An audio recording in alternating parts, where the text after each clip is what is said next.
Thank you. Thank you. I guess you can all hear me. So today I'm going to talk to you a little bit about some of the techniques and tools that we use to test the Mountain View Wi-Fi network, which launched, as Alan said, a couple weeks ago, and I've been to pretty good reviews. So we'll go through how automation really helped a small team get this network out onto the airwaves. So first of all is why did Google do Wi-Fi? Right? That's actually a fairly good question, and part of it is connected to our mission statement, which, as you can see here, is to make the world's information universally accessible and useful.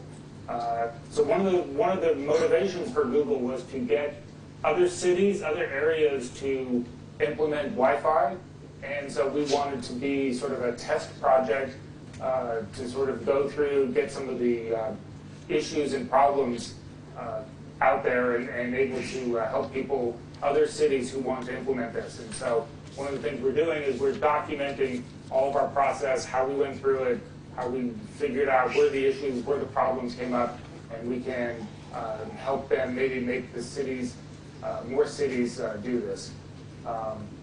The other big piece of it is we think that location-based services are going to be a very big thing, and there's really, until you have the network that can give you accurate location, and Wi-Fi certainly can do that, you can't get those started without that kind of information, and so that's one of the other motivations for this. Just a little bit of background. So Mountain View is a city on the peninsula in San Francisco. It's about 30 miles south of San Francisco. Home to Google. It's about 70,000 residents, 30,000 homes. A little bit about Wi-Fi. So the network is a 802.11bg network. So almost any device out there will connect to it. The range from the access point radio out to the client is about 300 feet max, give or take, depending on your line of sight, what obstacles are in the way. And one of the problems with Wi-Fi is that it's good for about one wall. So if you're inside of a house, maybe in the front room you can get it, but certainly probably not in the back room.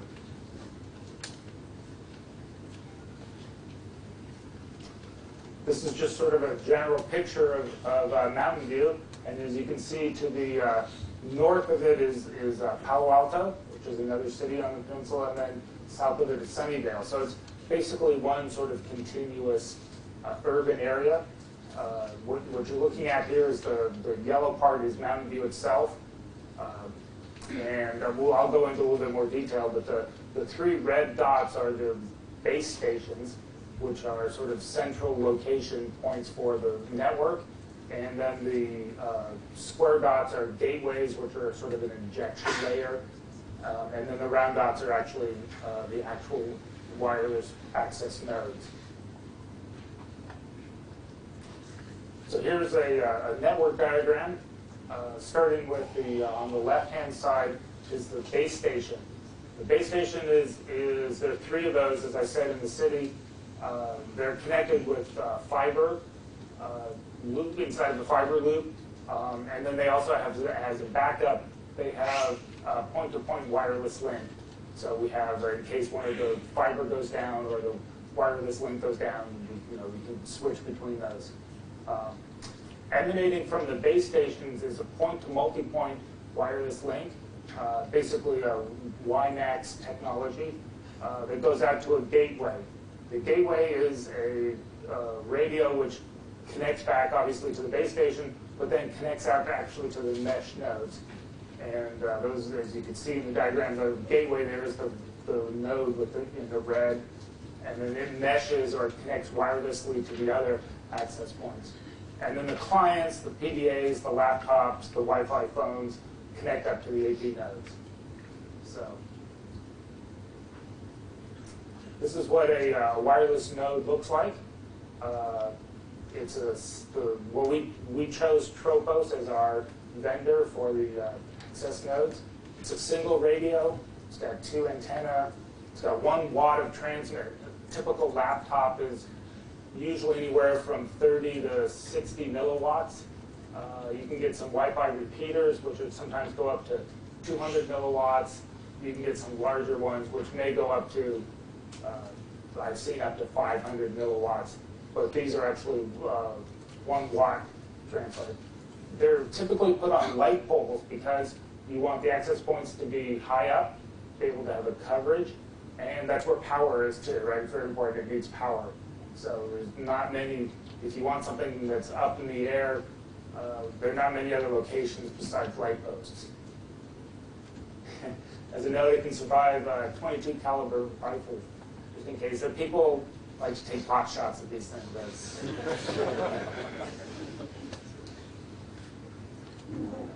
So this is a picture of the injection layer. So on the left-hand side is the panel antenna that goes on the base station, and there are 4 of those typically around each base station.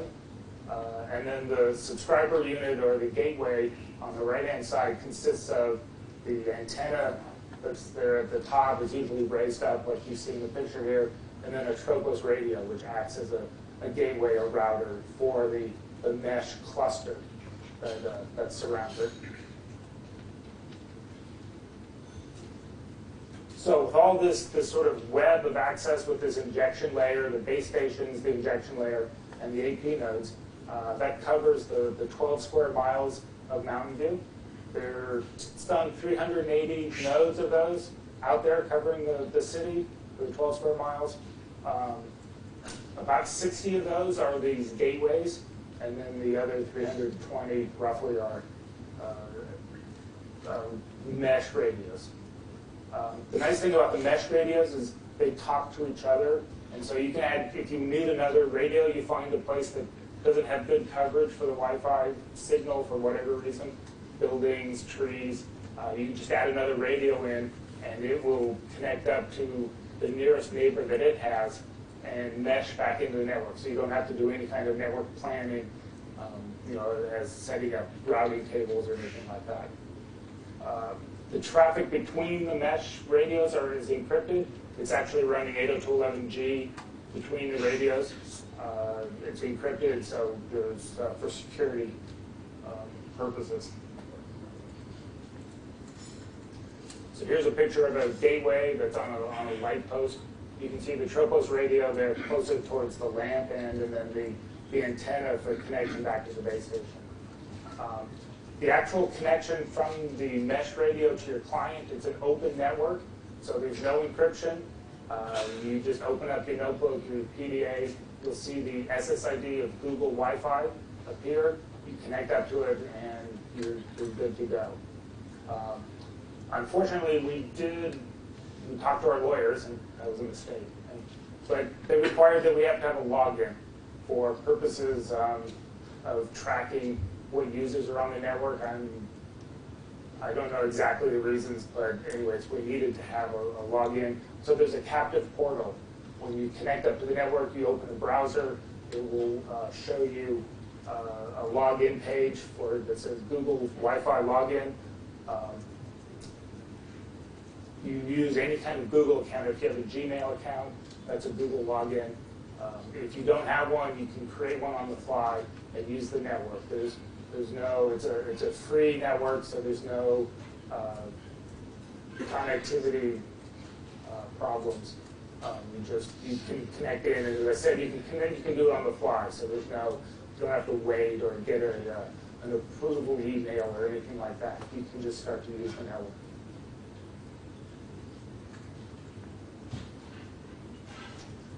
So as I mentioned before, one of the problems with Wi-Fi is that it uses fairly high frequencies in the frequency spectrum.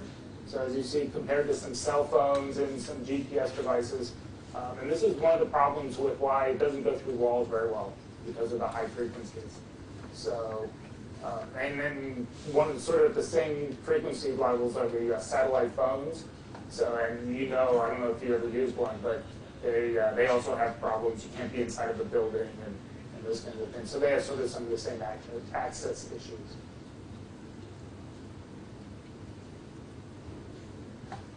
So sort of one of the interesting things is the The 5.4 Wi-Fi band, which is the A radios, actually scatter better because they use the 5.4 frequency, gigahertz, and so they scatter a little bit better. So they can sometimes, A radios go around walls or through stuff much more. But that can also, the A band also has less power, has greater power dissipation. So for the same amount of power, the B radios go farther, but A radios can scatter better. So there's some trade-offs. And anyways, we went with the B radios for our client access. Just a little bit about redundancy in the network. So as I mentioned, for the base stations, the backhaul has a wireless point-to-point link, which we used Gigabeam, which comes in there. You can get 1.2 gigabits per second link. Fairly expensive, but it's a pretty nice link. So that's our backup for the point-to-point radio links.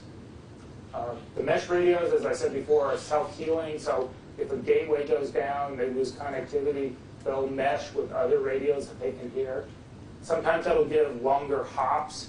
So one of the problems with the network is each time you go through a mesh radio, basically you're cutting your bandwidth in half, right? Because you have to, because these are single radio nodes, they have to listen and then retransmit. So we don't want too many hops. This is why we have as many gateways as we have, and then the mesh radios connect up to them.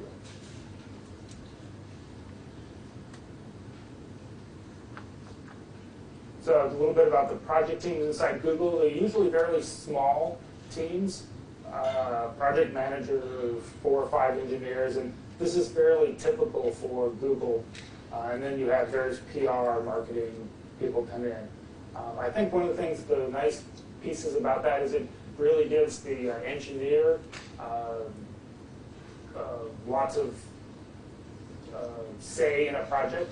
You really feel like you're contributing because there's not a huge team out there. It's basically you and a couple of colleagues. And I think that really helps keep the environment, fresh ideas and innovation. And you change projects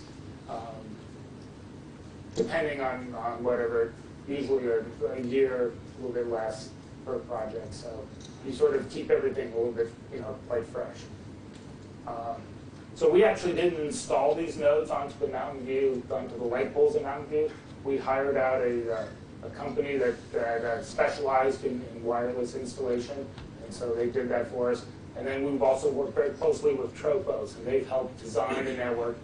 It turns out it's actually fairly tricky for a combination of where the light posts are and where you want to install these, where the buildings are, all sorts of other kinds of interference. So you need to sort of have some professional help when you do these installs.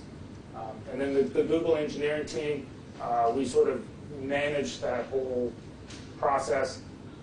And then also, there is Google software behind it. The login page is running on Google servers. And the other pieces of the network are on Google software. So that's where the engineers came in. So testing. So when I came onto this project, I was told, well, we're putting up a Wi-Fi, citywide Wi-Fi, go test it. So, what do you do? So one of the first thing to do is you want to verify that the network is operating correctly, right? There's lots of different Wi-Fi devices out there. You want to make sure that they all can connect to the network so that you have good coverage. You want to make sure that the whole city, the goal of the project was to cover the entire city. So that was one of the pieces. And then also capacity, right? So, you have a number of users, maybe there's a downtown area, you've got 10, 15, 20 people in a block or two radius. Are they going to be able to connect in? Are they going to get good connection speeds? So those were sort of the 2 main things that we wanted to focus on. One of the things that we were initially concerned with was, what's called in Wi-Fi the hidden node problem, right? So because the transmitter is high up on a light post and is 1 watt, it can broadcast and listen to a lot of clients that are out there. But clients themselves may not be able to hear each other, right? So you've got on one side of the light post, you've got a small PDA client, and on the other side of the light post, maybe 200, 300, 400 feet between them, I've got a laptop, and they won't be able to hear each other, so they both start talking at the same time. This can cause problems, right? Because the transmitter or the receiver on the light post, hears both signals at the same time, and it causes interference. So you want to make this was this is a well-known problem in Wi-Fi, and we were worried that because the transmitters were so high up, they would hear such a large area that maybe they would be lots of interference and a problem. So that was one of the issues that we certainly talked about when I first came onto the project. So all the tests I designed were to look at that problem. So one of the things I didn't worry too much about was the coverage testing. So Tropos is a fairly well-known outdoor mesh radio builder, and so they've got several good tools to measure the coverage. And this map here is actually the latest coverage map. So once again, you can sort of see the outlines of the city.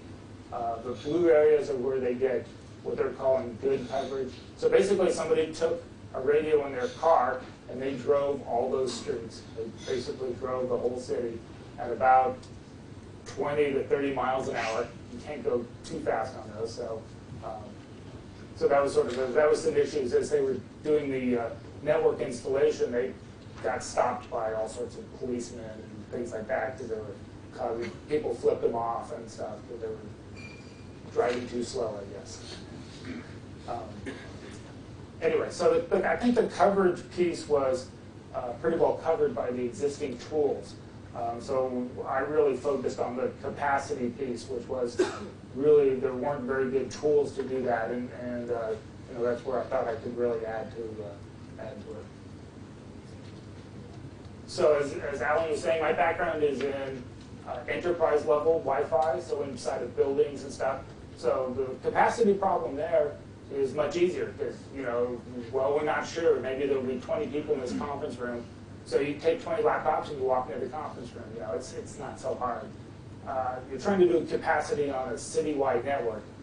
It's a little bit harder. You can't just get a bunch of engineers or a bunch of laptops and walk around the city. It's just not practical. So what I started thinking was that you needed some test devices that would be able to be sort of an autonomous test device that you'd be able to put out across the city and have them help you do these capacity testings. So the test devices had sort of the characteristics that I list out here.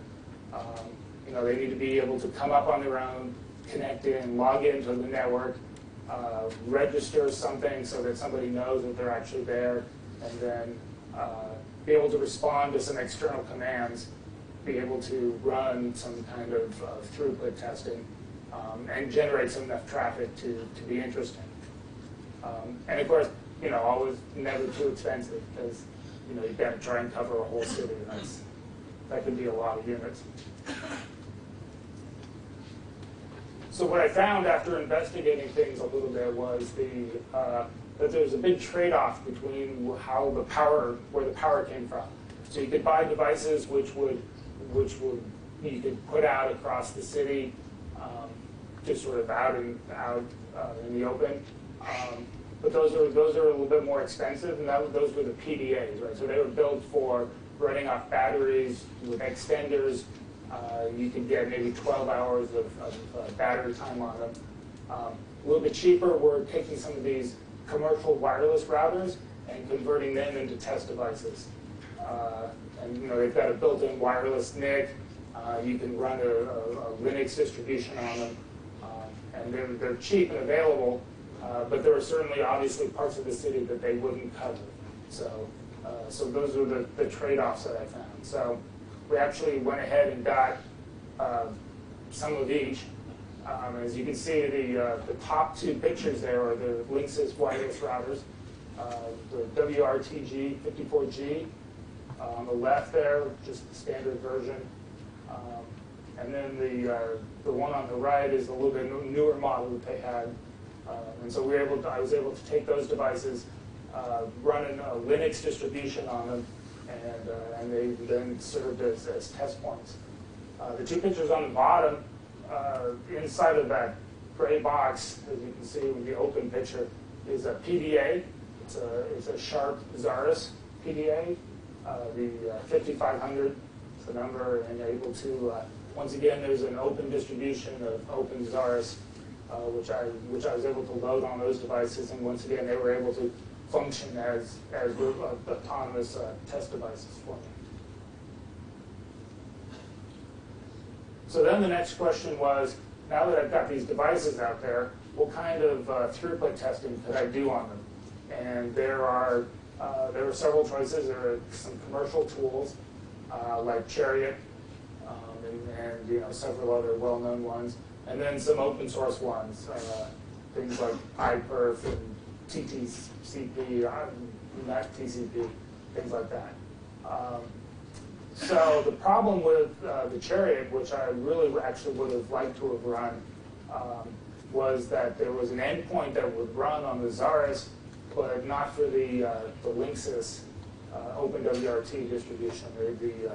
They didn't have a compilation for the Broadcom chip, the MIPS EL, which the Linksys runs. So in the end, I actually chose to use iPerf to run my test. Just a little bit about converting the devices. As I said before, it was actually fairly easy to download the binary distribution to each one of these and to flash it onto the devices. And then grabbing these modules, I was able to build a really pretty robust test network, test device that could do a lot. It had all the power of a Linux distribution with Perl using wget, and so it really satisfied all the conditions we had. One of the important things to note is each one of these distributions also had an SDK. So some of the modules that I wanted I could not find on the web, so I had to go compile them myself. So having an SDK available for each of these distributions was important to getting all the test tools I needed. Just a little note on the PDA. So the PDA is actually so there was an internal battery on the PDA, which gave, you turn the screen off, you can get about 5 hours of time on the internal battery.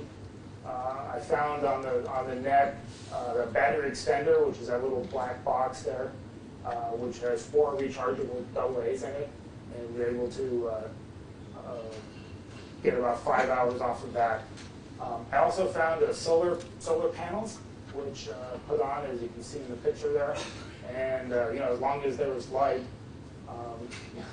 that was available to run. So what I found I did was I would take these devices out in the morning, put them out, spread them around the section of the city that I was going to test. On the PDA side, for the ones for the Linksys ones, I would either try and find some businesses nearby that would allow me to put these in a window or something, so it didn't go through too many walls, but still had an inside with a power source, and then was able to test the network using these devices.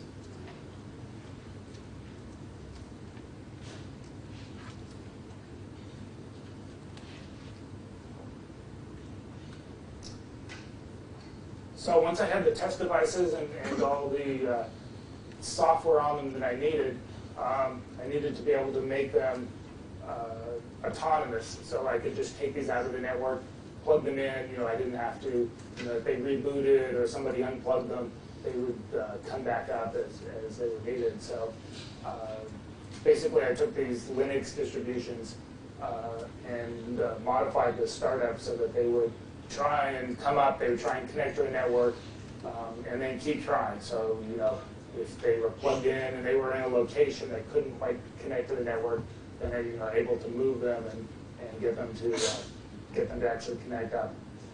So then they would, on each device, you set the time and date, because these devices don't have an internal battery. So you need to get a correct time and date, which is important in testing. Open up the firewall, set up a netcat listener on them so that I could send them commands remotely, and then register. This is sort of one of the things I think that was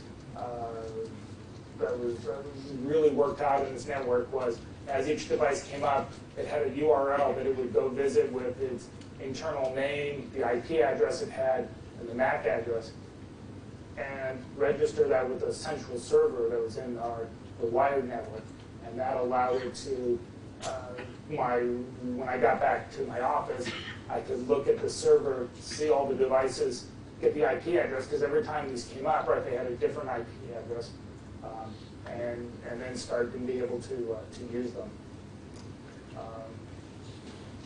So actually running the tests, I would take the test node file, check to see that the node was still alive, see if it would accept a command,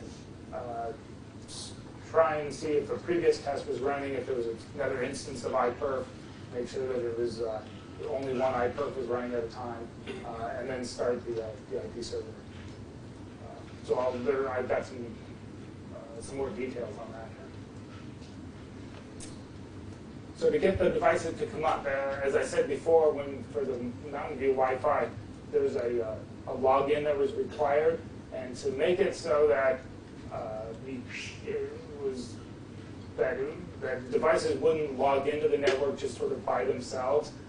It was a two-stage login. So I needed to use, first of all, I was using HTTPS, so I had to compile a version of wget, or the latest version of wget, which has the SSL library in it. And then I had to be able to use, from the command line, to use wget and then to save cookies, so that when it got cookies back from the server, it would save those off in a file, and then I would be able to send them back out for the second wget. It was kind of one of the tools I used quite a bit was this live HTTP headers utility, which is off Firefox, and that records all the header information that goes from everything you send to the web page and everything that comes back. And so that's how I was able to get all the information that I needed for the wget. And you can see that's in the post file there.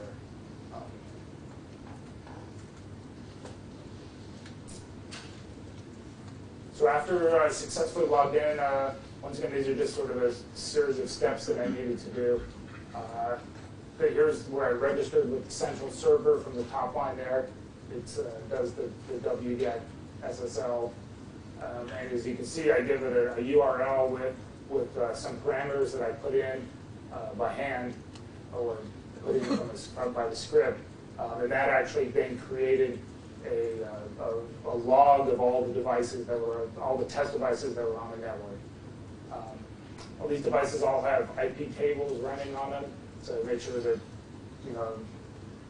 bad stuff doesn't happen. So I had to open up the firewall ports for all the netcat sessions and the iPerf sessions that we were doing. And then I also started a heartbeat on each device, so that every 10 minutes or so, they would send back just a connection to the server, just to let me know they were still there. Because that's one of the problems we had, is since these devices were spread out across the city, there's really no reason somebody can't just unplug one and walk off with it, right? I mean, it's a nice little device, or you're driving along the road and there's this nice PDA sitting out there. So I wanted to sort of have some idea, is that make sure that devices were still on the network and connected. So I set up a heartbeat to do that.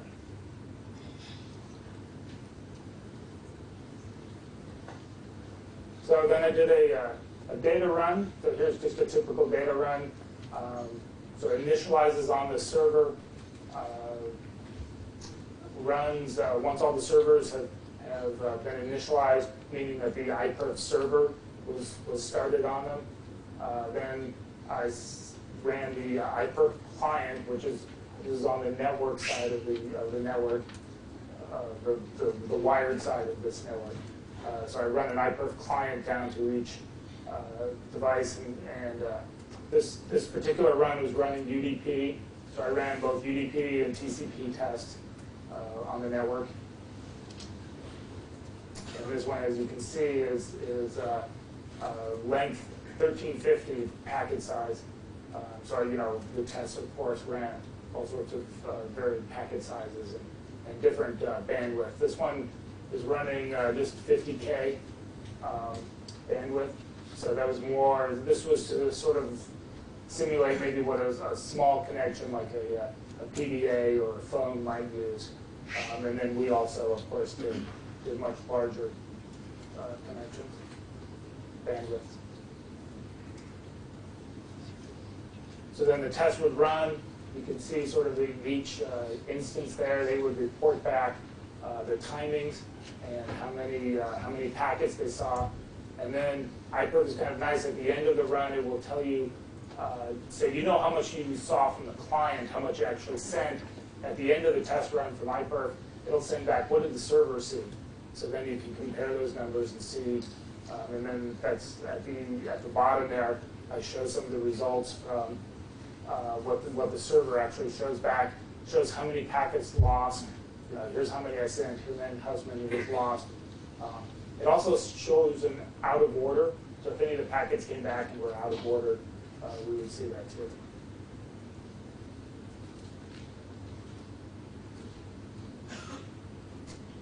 So what the testing showed was for the number of test nodes I have, I had basically 12, I think, finally in the end, test nodes I was able to get out and put out around the city. But there was really no performance degradation for this hidden node problem.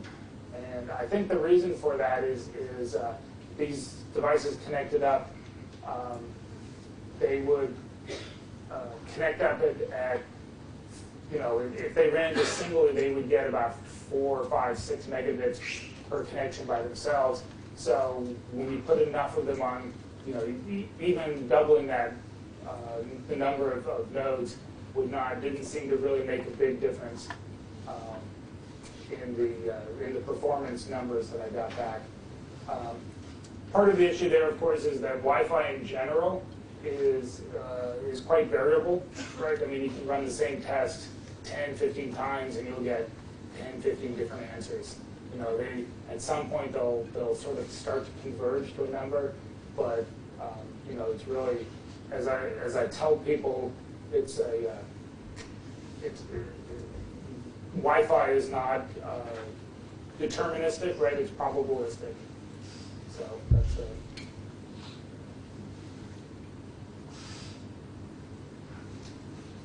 So hopefully I've shown that I was sort of a one-person team on this project for this piece of it.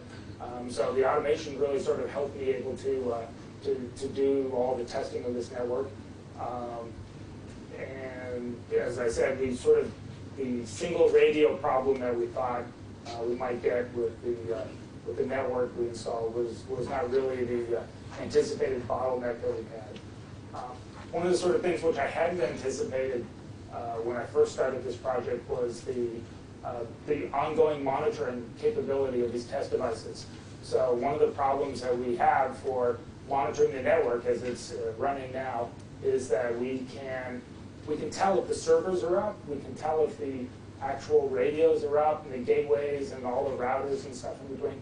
But we have really no way of knowing if somebody tries to log onto the system whether it actually is going to work, right? There's sort of too many variables, and just monitoring the individual devices themselves doesn't give you the whole picture, right? There's really no substitution for actually having a device that can connect up to the network, log on to the network, and send some kind of device. So these devices that I created for doing this test are being used for helping to monitor the network and to make sure that it's actually a live, a live network that people can get on it, and we don't have any unknown problems in it. And it's cost effective. So one of the things I got the Linksys routers. You can get on eBay. The PDAs are also, I think they definitely come out with newer versions, but I'm not sure that they're still selling them new, but you can get them on eBay. So these were, devices that PDAs cost $150 to $200, and the Linksys routers were anywhere from $50 to $60. So this was a fairly cost-effective network as compared to some of the initial designs we had, which had sort of small computers running, and those were going to be $1,000 a piece kind of thing, laptops maybe, or something along those lines.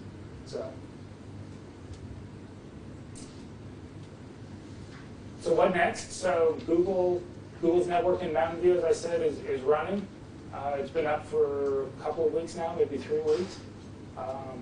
Google has announced that they won a bid with Earthlink for putting in a Wi-Fi network in San Francisco.